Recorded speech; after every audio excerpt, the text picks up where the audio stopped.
दोस्तों आज मेरे पास एक काफी अलग पर लेटेस्ट जापानीज हॉरर मूवी है जिसमें एक आदमी की तीन पत्नियां हैं। ये चार लोग एक नए घर में शिफ्ट होंगे जहां पे उनके साथ कुछ पैरानॉर्मल चीजें होंगी।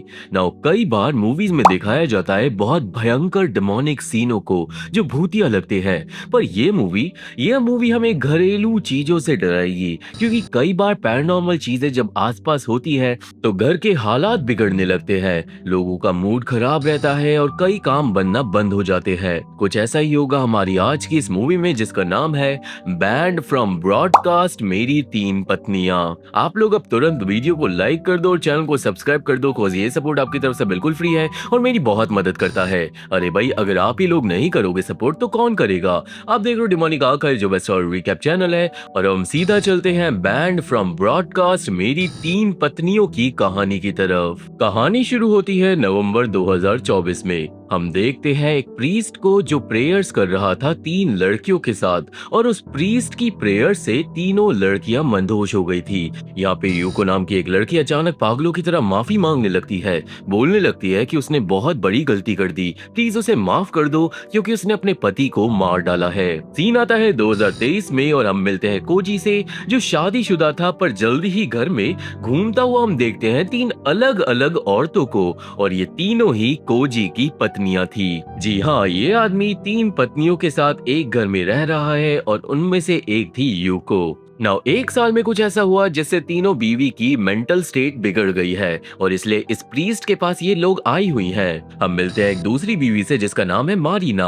अब ये लड़की सेम बात बोलती है कि मैंने अपने पति को मार डाला क्योंकि मैं उसे बहुत ज्यादा प्यार करती थी, हद से ज्यादा। देन तीसरी बीवी थी ऊचिनो, और ऊचिनो बोलती है कि उसने अपने पति को मार डाला क्योंकि वो उससे नफरत करती थी। यानी तीनों बीवियों ने कोजी को मार डाला, पर सबके अलग अलग रीजन थे। अब ये बात हद से ज्यादा कंफ्यूजिंग है। हमें अब जानने को मिलेगा कि ऐसा क्या हुआ था जो इन पत्नियों ने अपने पति को मार डाला, और ये कहानी है इस पूरी मूवी की। सीन आता है पास में और हम देखते हैं कि इस अद्भुत परिवार के ऊपर डॉक्यूमेंट्री बनाई जा रही है क्योंकि जापान में पोलीगैमी का ज्यादा चलन नहीं है। पोलीगैमी का मतलब होता है एक रिलेशनशिप में दो से ज्यादा लोगों का होना।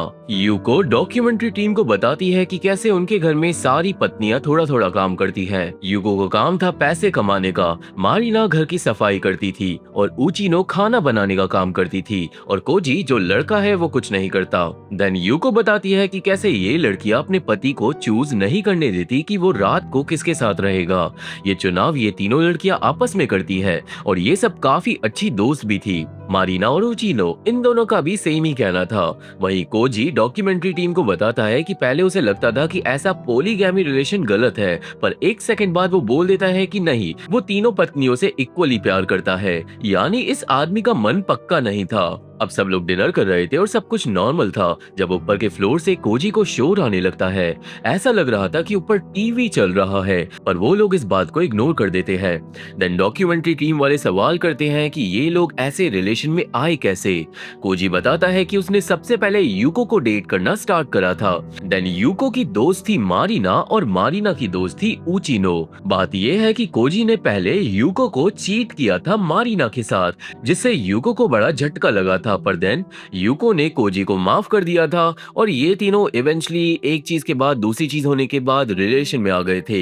इस ड्रामे के एंड में ऊचिनो आई थी और इसलिए वो सब लोगों से थोड़ी अलग है, पर भाई कमाल का चमत्कार है ये रिलेशन भी। मेरी मूवी देखते हुए लिटरली हंसी नहीं रुक रही थी। देन कुछ और सवाल पूछे जाते हैं जैसे ये लोग एक साथ कैसे रह रहे हैं, कब से रह रहे हैं, शादी कब हुई, किसने किसको प्रपोज किया, एंड ओवरऑल जो भी जवाब आ रहे थे वो बहुत जेनरिक थे। सब अपनी अपनी फीलिंग्स बता रहे थे और कुछ इंपॉर्टेंट नहीं था। देन इसके बाद सोने का टाइम आता है और आज यूको की बारी थी कोजी के साथ सोने की, तो वो कैमरामैन को गुड नाइट बोलकर चले जाती है। अगले दिन हमें पता चलता है कि इन लोगों पे एक इंटीमेसी कैलेंडर है जिसपे हर डेट पे एक पत्नी का नाम लिखा हुआ था। यानी उस डेट पे वो वाली पत्नी कोजी के साथ रात बिताएगी, और ये जो स्केड्यूल था ये भी इन तीन पत्नियों ने ही बनाया था। बात कोजी पे आती है और कोजी के हिसाब से वो कई बार अपनी तीन पत्नियों को सेटिस्फाई करते करते थक जाता है और चैन से सो नहीं पाता। अब ब्रेकफास्ट पे एक और अजीब बात सामने आती है। आजकल कोजी को रात के 12 बजे गिटार बजने की आवाज आ रही है घर के अंदर, और जब ये बात वो अपनी बीवियों को बताता है तो तीनों ही चौंक जाती है। ये लोग दूर दराज के पहाड़ पे रह रहे थे। आसपास कोई नहीं रहता और इनके घर में गिटार है भी नहीं। सब लोगों को लगता है कि जरूर कोजी थक गया होगा और कुछ नहीं। पर देन मारीना की आवाज बदल जाती है। वो थोड़ी रूड बातें करने लगती है यूको के साथ और यूको को अच्छा नहीं लगता। इतना ही नहीं, मारीना उचिनो को भी नाश्ता वापस कर देती है ये बोल के कि उसने अच्छा खाना नहीं बनाया। देन यूको काम पे जाती है और यूको बहुत अमीर लड़की थी। वो एक कपड़ों का बिजनेस चलाती थी टोक्यो में। शुरुआत में उसे काफी ज्यादा दिक्कतें हुई थी अपना बिजनेस चालू करने में, पर अब सब कुछ स्मूथली चल रहा है और पैसों की बिल्कुल कमी नहीं होती। हमें पता चलता है कि यूको बचपन से ही कामयाब लड़की है क्योंकि उसका पापा बचपन में ही मर गया था। अब मुझे नहीं पता कि यूको जैसी इंटेलिजेंट लड़की कोजी के साथ रिलेशन में कैसे आ गई, पर यूको के हिसाब से उसने कोजी के लिए 1 साल पहले अपने एक्स बॉयफ्रेंड से ब्रेकअप कर लिया था। और तो और जब भी यूको कोजी के साथ होती है उसे खुशी मिलती है अंदरूनी तरीके से, जैसे कोजी के पास आते ही यूको के शरीर में खुशी एक्टिवेट हो जाती हो। एनीवे उस रात को अब मरीना की बारी थी कोजी के साथ जाने की, तो वो दोनों चले जाते हैं सोने, पर आज होगा कुछ डिमोनिक। रात के 12 बजे अचानक कोजी चिल्लाने लगता है और यूको और ओचिनो भाग कर आते हैं कमरे में। यूको कोजी को शांत कराती है और अगले दिन कोजी बताता है एक शॉकिंग बात। रात को अचानक उसका गला किसी ने पकड़ लिया था और उसे दिखाई दिया था एक बहुत लंबा डिमोनिक आदमी बिस्तर पे खड़ा हुआ। ऑब्वियसली पत्नियों को लगता है कि वो बस ज्यादा सोच रहा है, पर कोजी के हिसाब से शायद इस घर में कोई नेगेटिव एनर्जी है। अब प्रोटेक्शन के लिए कोजी घर में लगा देता है कैमरे। उसकी बीवियां इस बारे में श्योर नहीं थी, पर स्टिल वो कोजी को सपोर्ट करती है। कोजी के हिसाब से अगर ये घर हॉन्टेड है तो उन्हें कुछ करना होगा, वरना उनकी जिंदगियों पे खतरा आ सकता है। देन इसके बाद हमें पता चलता है मारीना के बारे में। वो असल में टोक्यो में बहुत फेमस मॉडल थी, बहुत अमीर भी थी। उसके पीछे लड़कों की लाइन लगी रहती थी। एंड देन फिर क्या था, एक दिन मारीना मिली कोजी से और वो उसके प्यार में पागल हो गई। उसने अपना मॉडलिंग करियर छोड़ दिया और वो आकर इस घर में रहने लगी इन लोगों के साथ। मारीना के हिसाब से जब भी वो कोजी के साथ होती है तो उसे अंदरूनी तरीके से खुशी मिलती है जो कभी उसने फील नहीं करी। यानी जैसे ही कोजी मारीना के साथ होता है, मारीना की खुशी का स्विच एक्टिवेट हो जाता है। देन उस रात उचिनो की बारी थी कोजी के साथ जाने की, तो वो जाती है सोने और सोने से पहले कोजी दोनों कैमरे को ऑन कर देता है। देन दोनों सो जाते हैं और उस रात को कुछ भी डिमोनिक नहीं होता। हालांकि नेक्स्ट डे मारीना उचिनो पे गुस्सा करने लगती है क्योंकि वो ब्रेड खरीदना भूल गई थी। मैंने बोला था ना, कई बार नेगेटिव एनर्जीज इंसानों का मूड खराब कर देती है, तो शायद यही अब मारीना के साथ हो रहा है। इसलिए अब उसे गुस्सा आने लगा है छोटी छोटी बातों पे। यूको आकर लड़ाई रुकवाती है, पर मारीना गुस्से में चले जाती है बाहर। अब आगे उचिनो जाती है काम पे। वो पार्ट टाइम जॉब करती थी एक नर्स की तरह हॉस्पिटल में। नर्स की पढ़ाई करने से पहले उचिनो एक बारटेंडर थी। हमें पता चलता है कि उचिनो कभी भी लोगों के साथ घुल मिल नहीं पाती थी। वो काफी इंट्रोवर्ट थी और अपने से ही मतलब रखती थी। देन कुछ टाइम बाद वो मिली मारीना से और मारीना डेट कर रही थी कोजी को। देन उचिनो कोजी से मिली और फिर क्या था, उचिनो कोजी के प्यार में पागल हो गई और वो अपना सब कुछ छोड़कर आ गई इस घर में, इस रिलेशनशिप के अंदर। उचिनो के हिसाब से वो कोजी के साथ जब भी होती है तो उसे अंदरूनी तरीके से खुशी मिलती है और ऐसी खुशी उसे कभी नहीं मिली। तो बेसिकली ये तीनों लड़कियां पागल हो गई थी कोजी के प्यार में। पर इस बात में कितनी सच्चाई है और कितना झूठ, ये शायद हमें आगे पता चले। हमें पता चलता है कि इन 4 लोगों ने ये घर अभी हाल ही में ही खरीदा था, यानी इन लोगों को नहीं पता है कि इस घर के अंदर क्या डिमोनिक चीजें हैं। अब रात होती है और आज यूको कोजी के साथ सो रही थी जब कमरे में हवा चलने लगती है, जबकि खिड़कियां बंद थी। अचानक लाइट भी फ्लिकर करने लगती है और ये सारी चीजें रिकॉर्डिंग में कोजी अगले दिन दिखाता है अपनी बीवियों को। वीडियो में एक अजीब आवाज भी कैद हुई थी। अब यूको के हिसाब से ये घर पुराना है, तो शायद घर की नींव में से ही आवाजें आ रही हो। यहाँ पे कोजी को पूरा यकीन था कि घर में कुछ पैरानॉर्मल है, पर तीनों बीवियां हंसने लगती है। कोजी पूछता है गिटार की आवाज के बारे में, पर बीवियों ने आवाज नहीं सुनी थी और अभी भी उन्हें यकीन नहीं था। अब जब उसकी बीवी उस पे यकीन नहीं करती तो कोजी गुस्सा हो जाता है और वो फैसला करता है उस एंटिटी को रिकॉर्ड कर कर सबूत लाने का। वो उठा लेता है कैमरा और पुराने घर को फिल्म करने लगता है, क्योंकि उसे यकीन था कि आत्माएं किसी न किसी फॉर्म में कैमरे में कैद जरूर होंगी। इस बीच में हमें पता चलता है कोजी के पास्ट के बारे में, कि कैसे वो स्कूल में फुटबॉल खेलता था। उसके पेरेंट्स बहुत पहले ही मर गए थे और हमेशा से कोजी भूत प्रेतों पे यकीन करता आया है। देन बात आ जाती है इस घर पे, और असल में दोस्तों इस घर को यूको ने खरीदा था और नाम कर दिया था कोजी के। एनीवे घर को फिल्म करते हुए कोजी पहुंच जाता है एक बंद कमरे के बाहर जो उसने पहले कभी नहीं देखा था। वो कमरा लॉक था और कोजी को शक होने लगता है कि शायद यहाँ पे कुछ नेगेटिव है। तभी कोजी को मिलती है तीन फोटोज जो नॉर्मल लैंडस्केप की थी कमरे के दरवाजे के नीचे। फोटोज देखकर कोजी चौंक जाता है और तभी नीचे से आता है शोर। वो जाकर चेक करता है कि माजरा क्या है और दोस्तों तीनों बीवियां लड़ रही थी। यूको मारिना को डांट रही थी क्योंकि ऊचिनो कपड़े धो रही थी, जबकि कपड़े धोने का काम मारिना का है। अब मारिना गुस्सा करती है क्योंकि उसके हिसाब से ऊचिनो ने बोला था कि वो कपड़े धोएगी, पर ऊचिनो मना करती है कि उसने ऐसा कुछ नहीं बोला। मारिना भी झूठ नहीं बोल रही थी और ऊचिनो भी झूठ नहीं बोल रही थी। यूको चिल्ला पड़ती है क्योंकि भाई घर में कोई बहरूपिया नहीं है जो आकर झूठ बोलेगा, पर मारिना गुस्सा होकर भाग जाती है। वो जाके रोने लगती है क्योंकि सच में ऊचिनो ने उससे आकर बोला था कि वो सब कुछ खुद करेगी, पर साथ में मारिना यूको पर भी गुस्सा कर रही थी क्योंकि वो हमेशा घर में दादागिरी करती है क्योंकि वो पैसे कमाती है, जो मारिना को बिल्कुल अच्छा नहीं लगता। अब उस रात मारिना कोजी को यूको की बुराइयां करती है और बोलती है कि उन दोनों को दूर जाकर दोबारा लाइफ स्टार्ट करनी चाहिए, पर कोजी अपनी बाकी दो पत्नियों को धोखा नहीं देना चाहता था। अब सीन प्रेजेंट में आता है जहाँ पे मारिना पागलों की तरह माफी मांग रही थी और रो रही थी, कन्फेस कर रही थी कि वो कोजी से इतना ज्यादा प्यार करती थी कि वो यूको और ऊचिनो के साथ उसे शेयर नहीं करना चाहती थी, और इसलिए मारिना ने कोजी को मार डाला। बैक पास में मारिना काइंड ऑफ पोजेस्ड होकर खड़ी हो गई थी कोजी के पास, पर वो बस उसे घूरती रहती है, कुछ करती नहीं। देन अगले दिन कोजी सबको दिखाता है वो फोटोज जो उसे मिली थी, पर तीनों लड़कियों को फोटोज के बारे में कुछ नहीं पता था। और इतना ही नहीं, कल रात सीसीटीवी में कैद हुआ था एक डिमोनिक सच, एक परछाई रिफ्लेक्शन में साफ साफ दिखाई दे रही थी, जो बिना किसी मकसद के वहां अपना डिमोनिक साया फैला रही थी। कोजी के हिसाब से वो आत्मा कुछ कहना चाहती है, पर यूको के हिसाब से शायद ये बस एक इल्यूजन है और कुछ नहीं। ऊचिनो के हिसाब से ये भूत नहीं, बस एक छाया है जो रोशनी कम होने की वजह से इंसान की तरह दिख रही है। और मारिना तो बिना कुछ बोले वहां से उठकर चले जाती है क्योंकि वो बिल्कुल भी इंटरेस्टेड नहीं थी। कोजी सजेस्ट करता है कि उन्हें नया घर खरीद लेना चाहिए क्योंकि ये घर खतरनाक हो सकता है, पर यूको के हिसाब से पैरानॉर्मल चीजें सिर्फ कोजी के साथ हो रही हैं और किसी के साथ नहीं, तो शायद वो बस स्ट्रेस्ड है और कुछ नहीं। अगले सीन में हम ऊचिनो और मारिना को सीक्रेटली कुछ बात करता हुआ देखते हैं, एंड इसके बाद पूरी फैमिली जाती है जंगल में बारबेक्यू के लिए। सब लोग बहुत मस्ती करते हैं, पर जब डॉक्यूमेंट्री टीम थोड़ी देर के लिए दूर जाती है तो कोजी और ऊचिनो गायब हो गए थे। मारिना और यूको उनकी ज्यादा चिंता नहीं करते, पर जब कैमरामैन जाता है उन्हें ढूंढने तो वो देखता है ऊचिनो और कोजी को सीक्रेटली रोमांस करता हुआ, जो कि अलाउड नहीं था क्योंकि ये सारी चीजें पहले लड़कियों को डिस्कस करनी होती है। देन घर में भी हम देखते हैं कि कोजी ऊचिनो के साथ ज्यादा टाइम बिता रहा है, और ये बात अब मारिना और यूको नोटिस कर लेते हैं। कैमरामैन अब उन दोनों को कई बार रोमांस करता हुआ पकड़ता है, जिससे अब इन चार लोगों के रिलेशन में तनाव बढ़ने लगेगा। अब एक दिन कोजी से पूछा जाता है कि अगर वो ऊचिनो से ज्यादा प्यार करने लगा है तो, पर वो मना कर देता है क्योंकि उसके हिसाब से वो तीनों को इक्वली प्यार करता है। हालांकि यूको ने ये सब नोटिस कर लिया था। यूको को बुरा लग रहा था क्योंकि ऊचिनो को कोजी के साथ बिना बताए टाइम स्पेंड नहीं करना चाहिए, और अगर ऐसा ही चलता रहा तो घर में प्रॉब्लम्स हो सकती है। अब प्रेजेंट में मंत्रों की वजह से यूको करती है डिमोनिकली कन्फेस कि उसे लगने लगा था कि ये आदमी तीनों औरतों की जिंदगी से खेल रहा है, और इसलिए यूको ने अपने पति को मार डाला।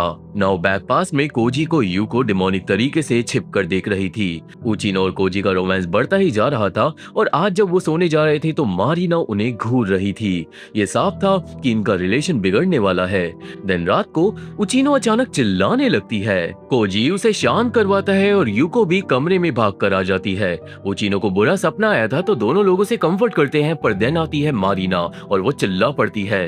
वो कन्फ्रंट कर देती है ऊचिनो और कोजी को कि कैसे वो दोनों एक दूसरे के साथ ज्यादा इन्वॉल्व है। देन गुस्से में मारिना ऊचिनो को पीटने लगती है। लड़ाई बहुत ज्यादा बढ़ जाती है और एंड में मारिना गुस्से में भाग जाती है। कुछ दिनों बाद कोजी डॉक्यूमेंट्री टीम को दिखाता है वो वीडियो जो उसने कुछ दिनों पहले बनाई थी, और दोस्तों वीडियो में सीढ़ियों के पास कैद हुआ था एक अजीब धुंधला चेहरा। ये सेम परछाई धुएं की फॉर्म में किचन के पास भी कैद हुई थी, और ऊपर वाले फ्लोर की वीडियो में भी छाया साफ साफ फर्स्ट फ्लोर पे दिख रही थी। अब यहाँ पे कोजी के हिसाब से इस घर में शायद टोटल 3 आत्माएं आत्माएं हैं और उन्हीं आत्माओं की वजह से ऊचिनो को बुरा सपना आया था और शायद घर में लड़ाइयाँ भी उन्हीं नेगेटिव चीजों की वजह से हो रही है। नाउ कोजी को कुछ करना ही होगा, इससे पहले घर में कुछ डिमोनिक हो जाए। तो वो उठा लेता है एक कुल्हाड़ी और जाता है उस बंद कमरे के पास। वो दरवाजे को देन कुल्हाड़ी से तोड़कर कमरे में घुस जाता है। वो कमरा एक पुराना स्टोरेज रूम था जहाँ पे घुसते ही हवा भारी हो जाती है और कोजी के सर में दर्द होने लगता है। वो वहाँ पे अब घंटों तक छानाबीनी करता है और एंड में